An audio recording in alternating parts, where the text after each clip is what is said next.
Hello and welcome everyone. I'm Peter Robinson and this is the Ethereum Engineering Group Meetup. And today we've got Periklis Kostamis. I probably completely destroyed your name there, hopefully not. But anyway, you please introduce yourself and tell us about your topic. Right now I'm pursuing a master's degree. I just finished my undergraduate studies. As you can imagine, my main topic of research is blockchain, and I'm mostly focused on Ethereum and not any blockchain. My university is located in Greece, in the northern part of Greece, and I hope I will continue doing research on Ethereum or any other blockchain in the next years. I got really excited during my thesis, and actually the work I'm going to present now, it's part of my thesis. A bit more evolved, but it's part of my thesis. So should I share my slides? And begin? Yes, please. Yes, please. So it sounds, I can't wait. So please share your slides. Sounds great.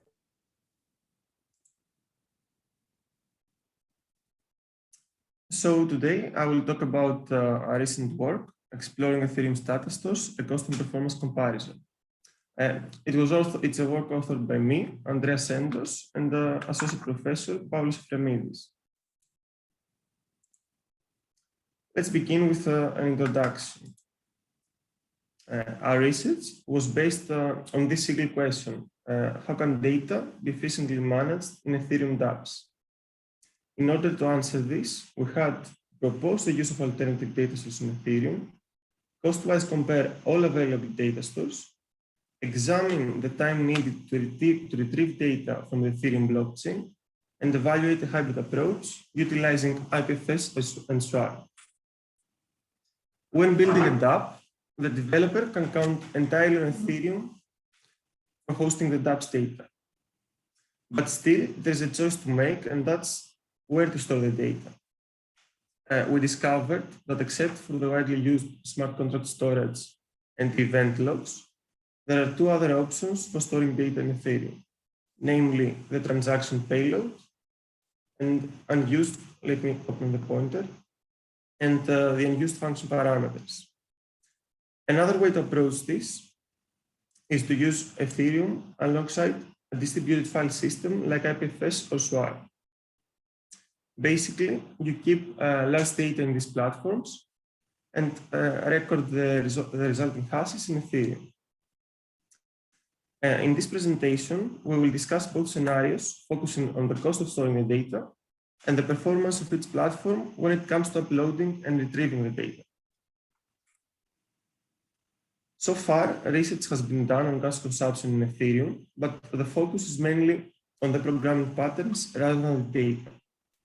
For example, Gasper is a cost minimization tool that analyzes bytecode in order to determine ghastly cost patterns.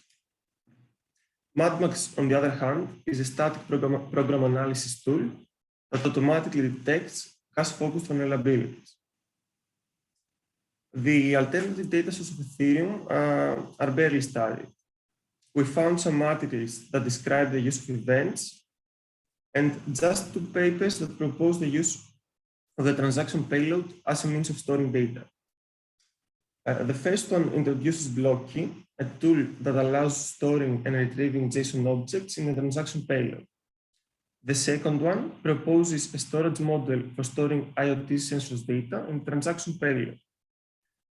However, there's limited research on the associated cost and the efficiency of its method. We aim to fill this gap and also propose an alternative data store that's not included in any previous work. Finally, a lot of papers propose a hybrid approach in which IPFS is used alongside Ethereum. And also, the upload and the retrieval performance of IPFS has been studied. But yet, there's limited research regarding Swarm's performance and none that considers its recently updated protocol. Actually, we just found a published thesis where Mr. Rames used both IPFS and Swarm alongside Ethereum and studied the retrieval and upload performance. Now let's move on to the experimental evaluation of Ethereum. First, we should briefly describe the experimental environment. We conducted our experiments on a city machine with this specs. All smart contracts were written in Solidity and deployed on Robustin testnet. We chose to disable the optimizer as we wanted to run the experiments in a pure setting. For example, if we use the optimizer with a runs parameter of 1, the produced code would be short but expensive. In contrast, a larger runs parameter would produce a longer but more gas-efficient code. Basically, we didn't want to take into account any such optimizations. Then for Ethereum, IPFS, and Swarm, we used the following clients. But not so long after we concluded our experiments, Berlin hard fork was announced. In the previous fork, Glacier, the gas metering mechanism was quite simple. It was 20,000 for updating a slot, 20,000, for initializing a slot, 5,000 for updating it, and 800 gas for overwriting it with the same value, which is basically a read operation. The apes included in the Berlin hard fork introduced the notions of cold and warm S-load, which affected both read and write operations. As you can see here and here, initializing or overwriting a slot that hasn't already been accessed is more expensive. On the other hand, updating a slot remains 5,000 gas if the slot hasn't been accessed and is less expensive if it's already accessed. In order to be up to date, we executed all the experiments after the fork took place and compared the results to our old measurements. I would like to point out that the London hard fork introduced changes to the fee calculation mechanism. However, gas consumption remains the same, so we didn't include the London fork in our study. The first data storage option we're going to dive in is the smart contract storage. Considering that the data we stored in Ethereum during our experiments were strings, we should discuss how they are laid out in storage. Since strings are special dynamic arrays, first we need to take a look at how dynamic arrays are stored. As you can see in the picture, the first available slot, let's say slot number 2, holds the array's length, and its data are stored in consecutive slots starting at slot k2. So the first element is stored in slot k2, the second one in slot k2 plus 1, and so on. Strings are stored a bit differently. If the string is less than 31 bytes, its data are stored in the same position as its length. If it is longer, the rules of dynamic arrays apply. Here we can see a diagram that depicts the cost of storing various sized strings in smart contract storage in 3 different scenarios. The yellow line indicates the cost of storing data in clean storage space. The orange line indicates the cost of updating the variable with a new string of the same size, and the blue line in the middle indicates the cost of updating the variable with a longer string. Taking the previous slide into account, you can imagine that in order to store a string in clean storage space, you need to initialize one slot to hold the string's length and the number of slots to hold the data. On the other hand, to update a string with a new one, you only need to update the slots that hold the data. The slot that holds the length is overwritten with the same value since the length of the string remains the same. Finally, to update a string with a longer one, some slots must be updated and some slots must be initialized. So the divergence in gas consumption depicted in the previous diagram is justified by the number of slots that need to be initialized or updated.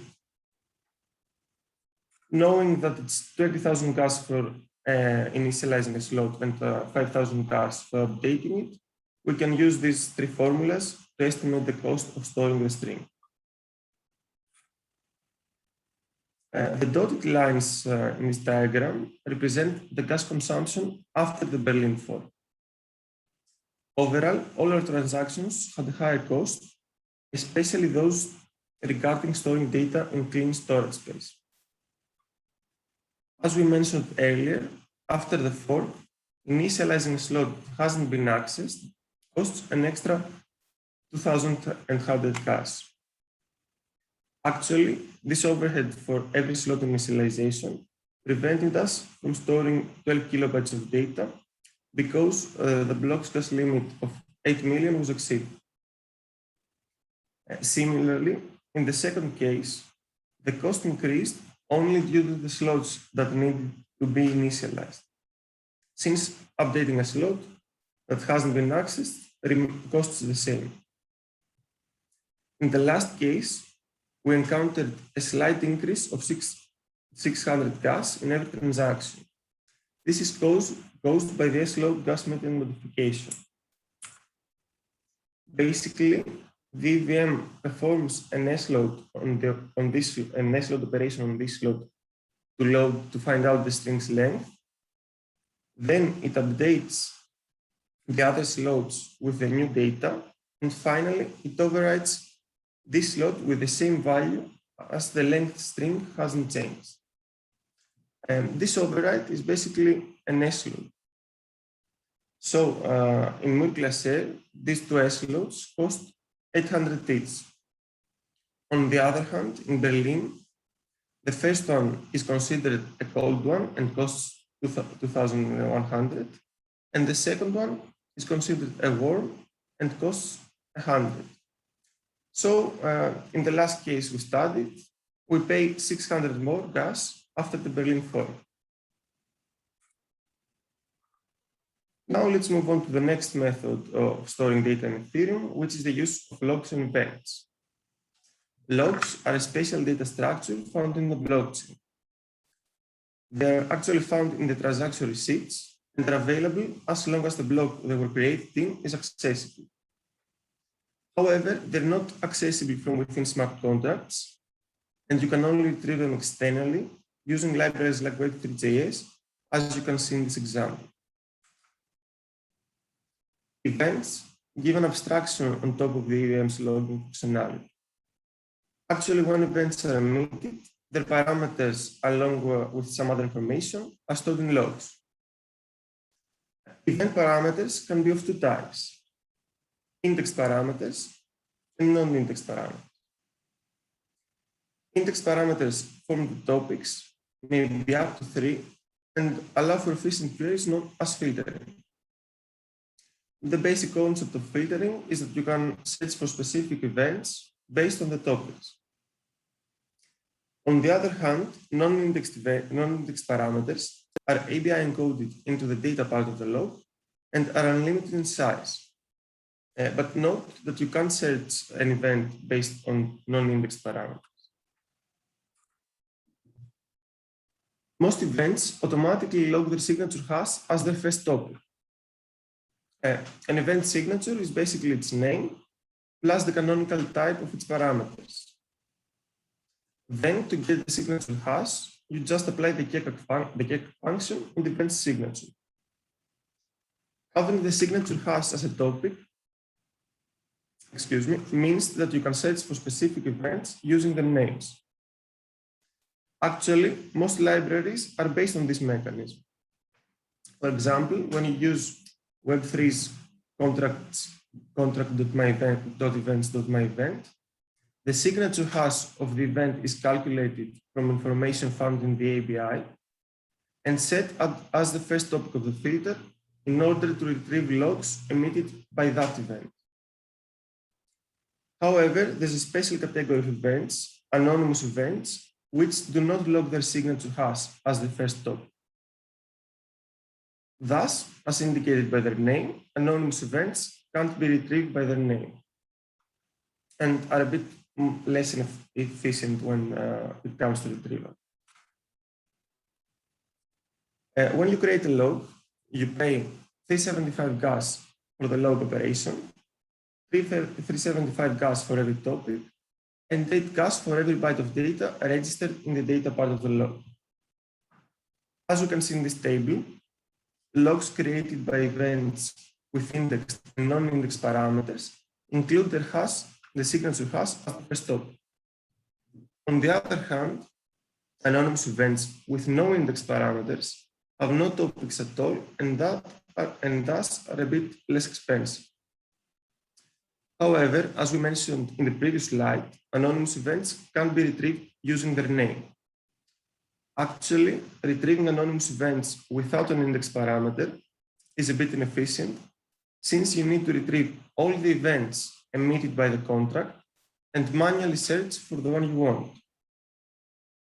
So, in our experiments, we declared our anonymous event with an index parameter in order to allow for more efficient retrieval.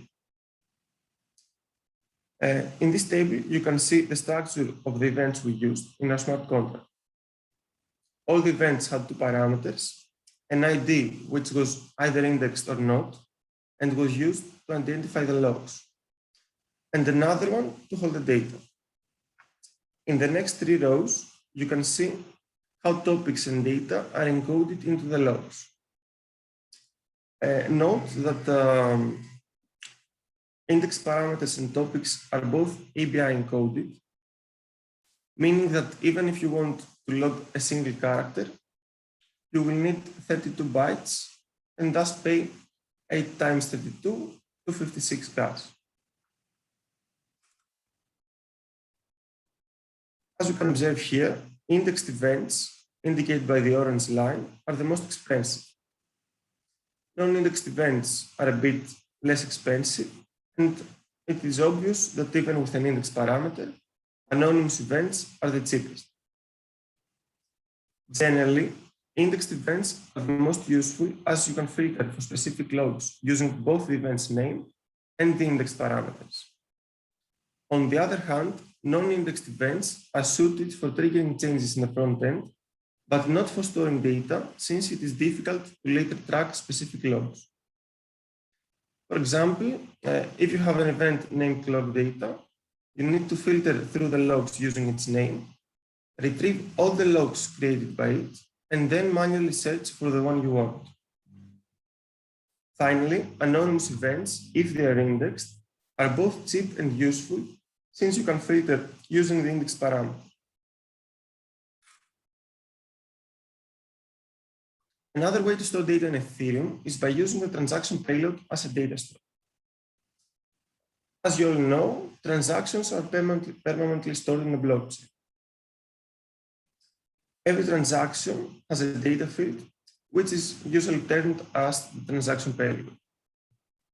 This data field holds the bytecode of the contract in case of smart contract creation, the function selector plus any encoded arguments in case of function execution, and it is usually empty for monetary transactions between externally owned accounts. However, that's not necessary. It's allowed for such transactions to bear data. So one can use the data field of a transaction as an alternative data store. But note that the transaction data field accepts only hex byte arrays, meaning that if you want to store a single string, you need to encode it in hex format, include it in the transaction object, sign it, and send it. However, if you want to store multiple strings or other data types, additional logic should be implemented on the client side in order to be able to tell them apart after retrieving the transaction payload. For example, you can exploit the popular JSON format as proposed in blocking and be able to store and retrieve hex-encoded JSON objects. At last, we should mention that this method will result in the minimum cost possible. Just think about it. Even if you want to save some data in storage or in logs, you need to execute a function with the data's arguments. But as we mentioned earlier, function arguments are encoded into the transaction payload. In both cases, the fee for having the data in the transaction is paid. So indeed, this method results in the minimum cost possible. When you send a transaction to an externally owned account, there is no need to transfer Ether, so the value field can be 0. Also, the transaction can be a self-transaction, meaning that you can send a transaction to your own account. But the downside is that you must know the transaction hash in order to be able to later retrieve the data. So you have to store the hash externally, probably in a database. On the other hand, when you send data to a contract account, you don't need to send an Ether, but a fallback function must be implemented, else the transaction will fail. A fallback function is a function that gets executed if no other functions match the given function selector, or if no data is applied at all. Even though implementing a fallback function is extra work, you can take advantage of it and emit an event inside the fallback to later track the transaction. Basically, you can find the transaction hash through the event track. This way, no external storage is needed. The cash metering mechanism when sending transactions between externally owned accounts is quite simple. You pay 16 gas for every non-zero byte, 4 gas for every 0 byte, and 21,000 gas, which is the base fee for every transaction. Excuse me. On the other hand, when you send data to a contract account, some additional EVM instructions must be executed, resulting in some extra gas. By inspecting the disassembly of the smart contract, we found that if the transaction payload is less than 4 bytes, the EVM knows that no function is going to be executed and jumps to the fallback. That happens early in the EVM's execution, and that's why there's such a small gap between the blue and the orange line in the first two measurements. However, if the payload is more than 4 bytes, the first 4 bytes are compared against the contract's function selectors, and if no match is found, execution jumps to the fallback. These extra steps justify the increase observed from the third measurement and above. As you may know, the function selector is the first 4 bytes of a function signature hash. To get a better understanding of the additional EVM instructions that are executed, we can quickly go over the bytecode of the smart contract. In this block, with the first 3 opcodes, we initialized the free memory pointer. Then, with the opcode call value, we load the value that was sent with transaction. If it's not 0, which means that Ether were sent, we move to the next block where the transaction is reverted. That happens because our contract doesn't accept Ether since we didn't define a receive function. On the other hand, if the call value is 0, we jump this block where we load the size of the call data. If the call data is less than 4 bytes, it means that no function is going to be executed, as the function selector is exactly 4 bytes. And so we jump to this block, which basically defines the fallback function. However, if the call data is over 4 bytes, then we move to the next block and load the first 32 bytes of the call data using the call data load. Then, with the SHR opcode, we right-shift the call data by 224 bits in order to keep the first 4 bytes, which constitute the function selector.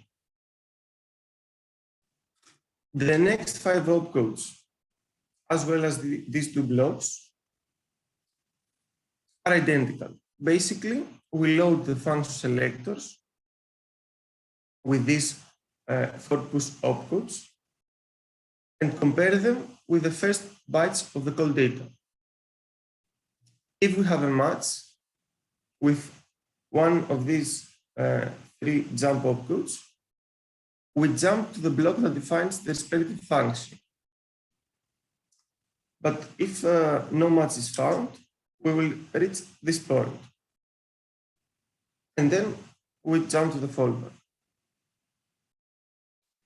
All these additional opcodes justify the difference in cost presented in the previous slides. Storing data in unused function arguments is the last Ethereum data store that we'll explore.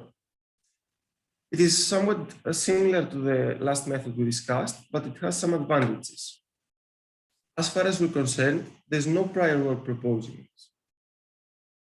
The basic idea is that you implement a function like this one, where the variable data isn't further used in the function's body. Even though this variable is unused, the data that were passed to it are stored in the blockchain. In fact, as we previously said, they are API encoded and stored into the transactions data. The first advantage of this method is that the API encoding and decoding are exploited. This way, you can store different data types in the same transaction payload and then be able to tell them apart without having to implement additional logic. Basically, you rely on the API specification to store the data in a structured way.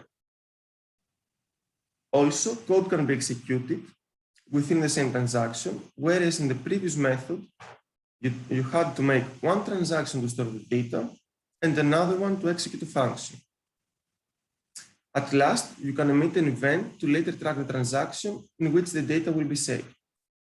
So, no external storage is needed, since you can find the transaction hash in the respective log. However, there's a downside as well. By running multiple tests, we found that the number of parameters a function can bear are restricted to around 16. So there is a limit to how many different arguments you can store this way. Besides that, the transaction payload isn't available inside the smart contract after the execution of the transaction. Thus, the stored data can't later be used by the smart contract. But note that this is also true for all previous methods except for the smart contract storage. Here we compare the cost of storing data in unused function arguments, which is depicted by the blue line, with that of using an indexed event.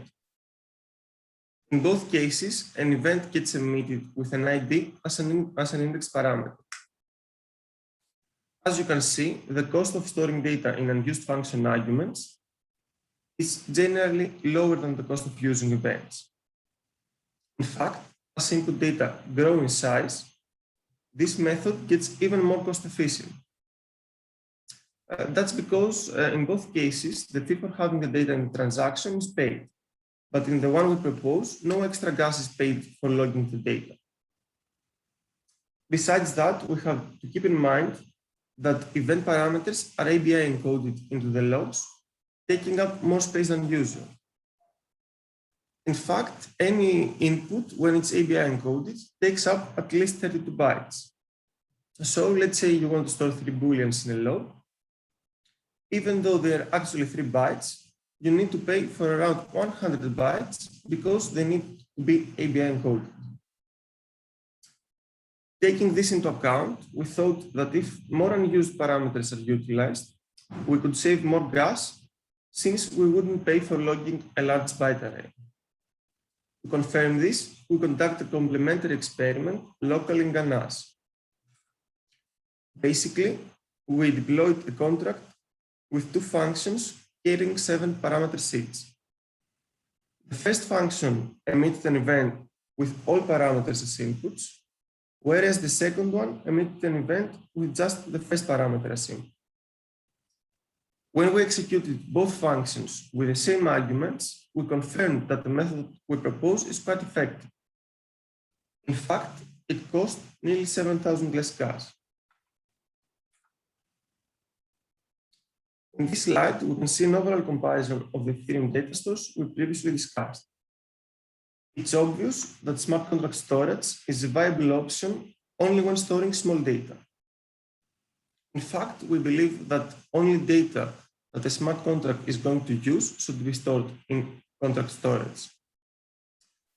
For archiving data, you can use any of the other options we presented and spend much less cash. Event logs are common in smart contract development, but yet they are mostly used to trigger changes in the front end of a DApp. Although the fact that they cost a lot less than contract storage, which is obvious in this diagram, makes them a perfect candidate for hosting historical data. For example, a cryptocurrency exchange platform may want to display all the transactions a user has made. Instead of storing these details in a contract, it is much cheaper to store them in logs. Besides the use of events and smart contract storage, we discussed another two alternative data stores, the transaction payload and the utilization of unused function parameters, which, as you can see here, are even more cost efficient. We explained that in both cases, the data are stored in the transactions data. However, the method we propose is more useful since the ABI specification is exploited, allowing to store multiple data types in the same transaction and then be able to tell them apart without having to implement additional logic. Finally, we demonstrated that combining events with both methods allows you to later track the transaction and retrieve the data without saving the transaction hashes externally. To assess the retrieval performance of Ethereum, we recorded the average time needed to retrieve the data we stored beforehand. In order to retrieve data from storage or from a transaction, just a single query is enough. That's why the average values in these cases are the smallest, around 6.5 milliseconds, as you can see here. On the other hand, log retrieval is more complex since the use of Bloom filters is involved. To clear things up, I think we should go over the concept of the Bloom filters. As you may know, a Bloom filter is a space-efficient probabilistic data structure used to check whether an element is part of a set. And an empty Bloom filter is basically an array of 0 bits. To add an element to the Bloom filter, you hash it several times using different hashing functions, and each time you set 1 bit. In this example, we used 3 different hash functions, and thus 6 bits are set. To find out if an element is present or not, you hash it using the same hash functions and check if the corresponding bits are set. If at least one of these bits is 0, like this one, you are certain that the element is not in the set. If all bits are set, then it might be in the set. The reason that you can't be certain is that different inputs can set the same bits, as you can see in this example. In other words, a Bloom filter may return false positives, but never false negatives. In Ethereum, every block includes a Bloom filter of 2048 bits. Before the transactions are executed, the Bloom filter is empty like this one. Then, each event emitted inside the block sets at least 3 bits of the Bloom filter by hashing the contract's address, and another 3 bits for every topic. When you want to find a specific log, you need to inspect each block's Bloom filter to see if the log is included in the block. If any of the bits that correspond to the contract's address or the topics is 0, then you know that the log isn't part of the block and move to the next one. But again, not all the bits or the corresponding bits are set. Finally, let's say after 10 blocks, you find a Bloom filter that has all the corresponding bits set, This means that the log might be in the block, so you manually search through the block's logs to verify if it is a true positive or a false positive. In case of a false positive, you move to the next log. It's obvious that this process is repeated until the desired log is found. Another thing that I would like to mention before moving to the next slide is that the accuracy of a Bloom filter is affected by its fill ratio. Basically, if the majority of a Bloom filter's bits are set, the likelihood of false positive increases. So if a block is filled with transactions that emit a lot of events, the Bloom filter will return more false positives, and thus log retrieval will be slower. So now that we've discussed how logs are filtered, you can understand that even though using Bloom filters is much more efficient than a conventional search, it is still time-consuming because false positives are common and lead to additional retrievals to check if the log is the desired one. That's why logs are retrieved slower compared to retrieving data from a transaction or from storage.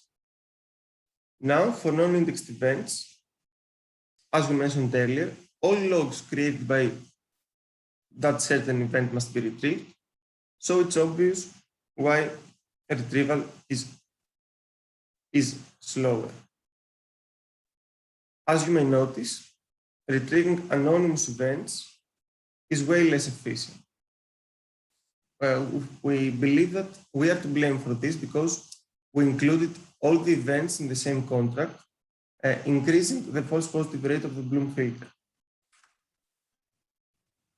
As you can see, the anonymous event sets 3 bits of the Bloom filter for the contract's address and 3 bits for the indexed ID parameter. However, any other indexed event also sets the same bits, since all events are in the same contract and use the same ID as an index parameter. This causes the Bloom filter to return a false positive every time you inspect a block that includes logs emitted by any of the indexed events with the same ID as simple.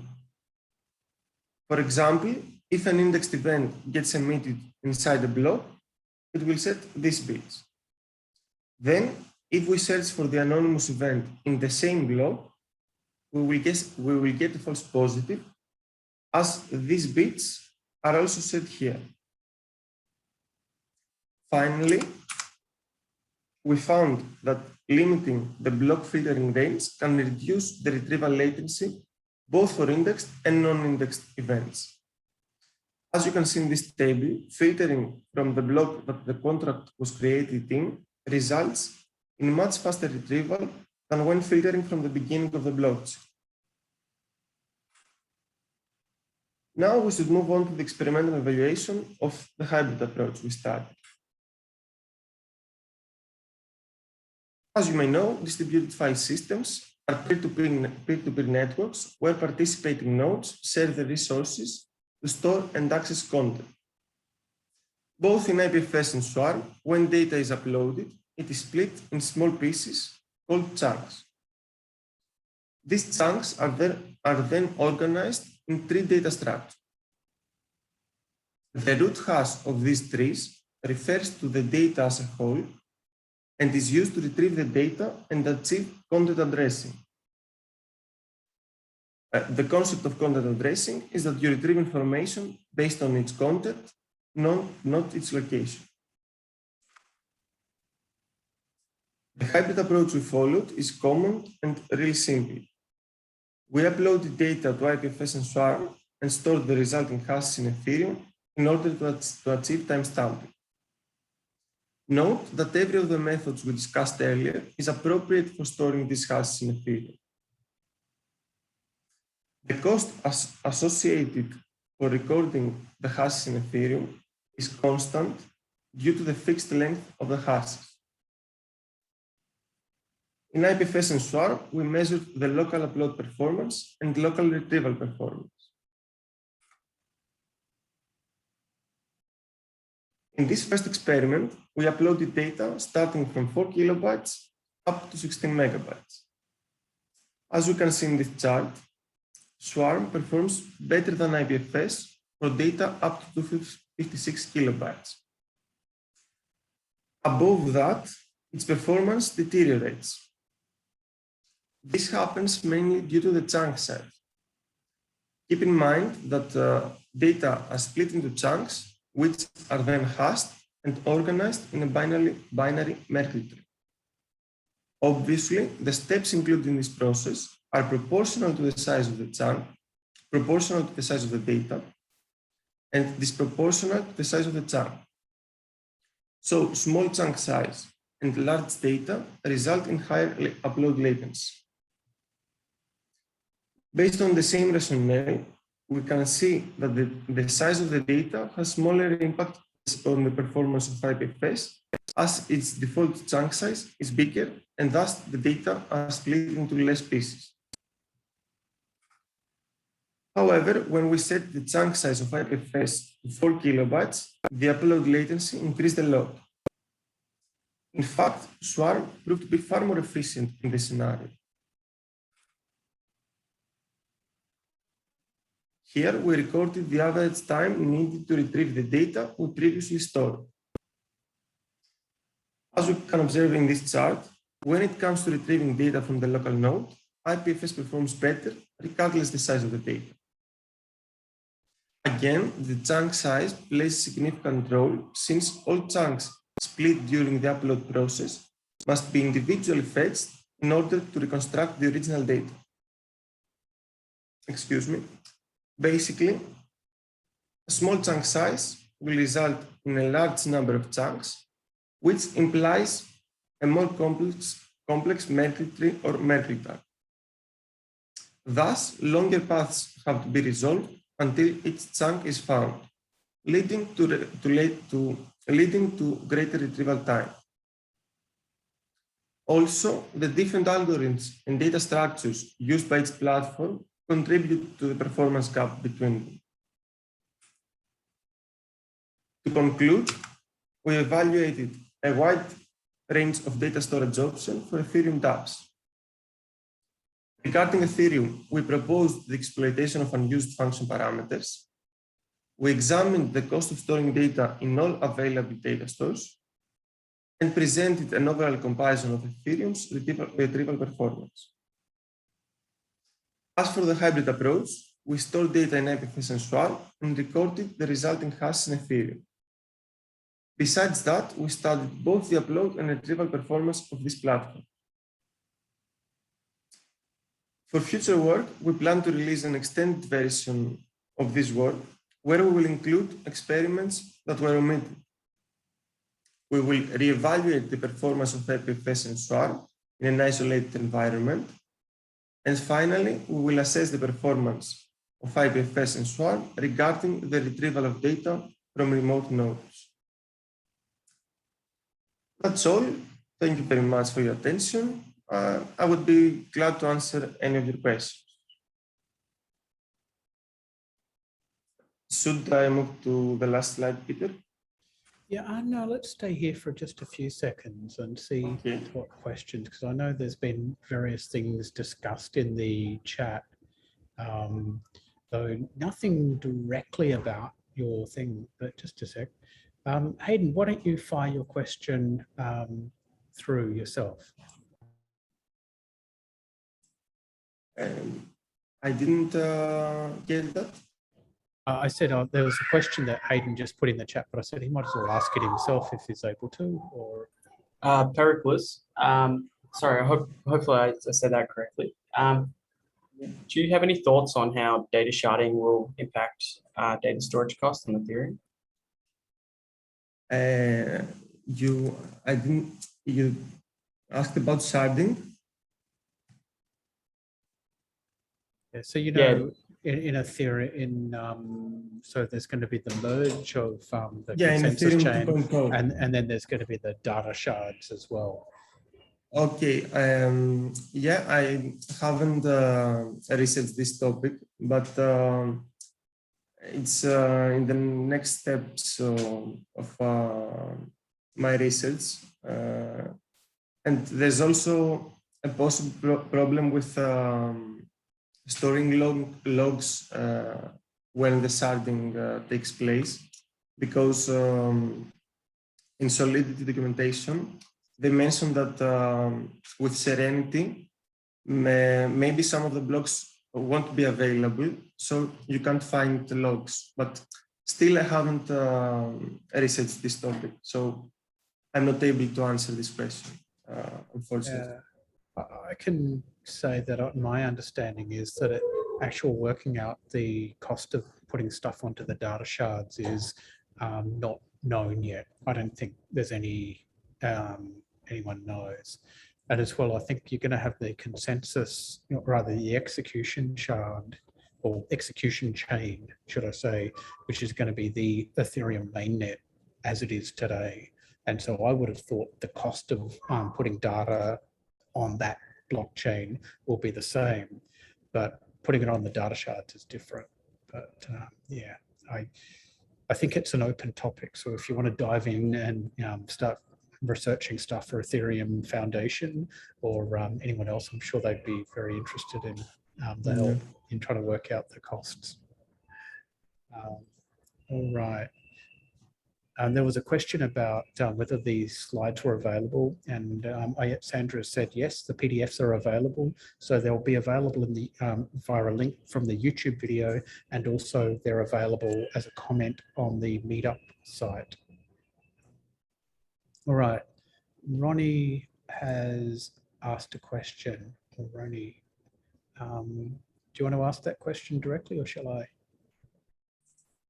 Yeah, if my understanding is right, in IPFS, if you have not pinned the data, you can lose it if it's infrequently accessed or you're not paying for storage. So that is another cost consideration, right? When you look at hybrid approach. Whereas in a smart contract, unless you destroy the contract, the data stays there forever. So the permanency aspect is also should be considered, is what I felt. I had a problem with my connection and I missed half of the question. But unfortunately, I can't seem to find the chat. If you go to the bottom of the Zoom and hover, a little pop-up line will appear, and along that line, just next to participants is chat, and then a window should appear. Yeah, let me. Yeah, and I know if you're on a multi-screen setup, yeah, you might have. Yeah, you might find the chat window has appeared on the furthest screen from what you're looking at, invariably. Yeah. Yeah, so I think what Ronnie was pointing out was that unless you use an IPFS pinning service and pay to have your data pinned, then it can disappear. If it's not accessed frequently, it doesn't appear interesting. Yeah, and the cost of that maybe should be considered, as well as the actual, say, storing it on Ethereum. Of course, yeah, that happens if you don't use a pinning service or host your own node. Content that isn't accessed frequently will get lost. We just studied the cost regarding storing the hashes in Ethereum. We didn't study any costs regarding keeping the hashes, the actual files online in IPFS or in Swarm. But if you want to keep your data safe from not being deleted, you can use Swarm, which actually has a built-in incentive, and data aren't deleted. You pay as long as you want your data to be online. Everything is developed on top of Ethereum, so transactions, costs for hosting the data are paid in Ether, and all the nodes take care of your data and keep them safe, and they won't be deleted. it's actually like having a Filecoin or already implemented, like in Swap. So it's a better option if you want to have your data safe. I had a question, which I know this is the crypto economics maybe drives it, but so Swarm and IPFS were around, right at the start, and then not much attention was put into Swarm. So IPFS got deployed, and now I think Swarm's caught up. But it means that there's quite a lot of data out there on IPFS. And I was wondering if you know what the average data size is that is actually stored on IPFS. And I know asking that because it's got a 256-bit chunk size, that might drive the size of data that's stored on it. But do you have any feel for how big data is actually stored? In total, not in total, in individual files. So, okay. Every file is split into chunks of 256 bytes. 256 kilobytes, excuse me. And you can store any size. You can upload 10 gigs, a 10 gig file, and it will be split into chunks, organized in Merkitag. And then you can use the root hash to refer to the whole data and retrieve it. The same process happens for folders as well. You upload a folder with 10 files, gigabytes or whatever size you want. Then each file is processed the way I previously described. The root hashes are connected in a bigger Merkitag, and then the root hash of the whole Merkitag refers to the whole folder. So you can upload data of any size. There's no restriction. Okay. But I'm talking about maintaining your own node. I don't know if you use a pinning service or Infura, which hosts IPFS nodes, if there's a restriction to the limit, to the size limit. Sure. Yeah. Let's flip to the next slide so that we can finish off. Yeah.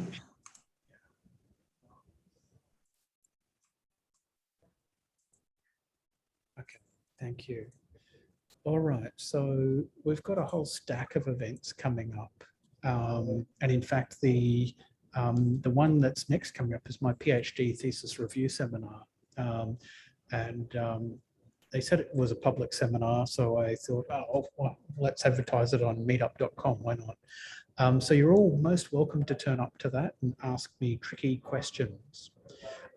So this, in a week's time, we've got someone from the consensus team, and he's going to talk about MEV attacks and how you could use Hyperledger Besu to mitigate them.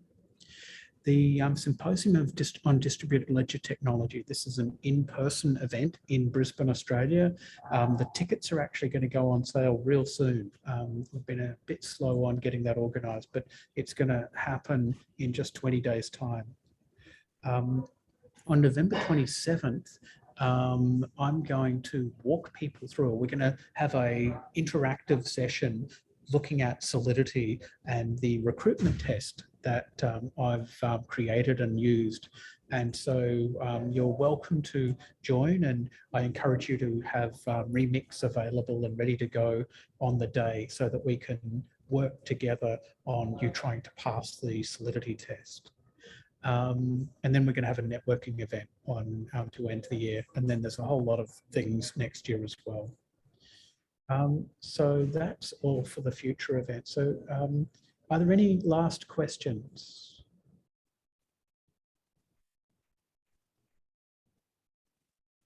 Not hearing any. Look, thank you very much for doing your talk in your morning, our afternoon, evening, Periklis. That was really good. I'm sure it's been, yeah, I think a lot of people have learned a lot. We had a lot of good questions in the chat that some of got answered and stuff. So I think very interesting topic. So thank you again for presenting, and yeah, thank you. Thank you very much for your attention and your time. Thank you, Periklis. That was really interesting. It was great. Thank you. All right. Talk to everyone later. Bye-bye. Bye.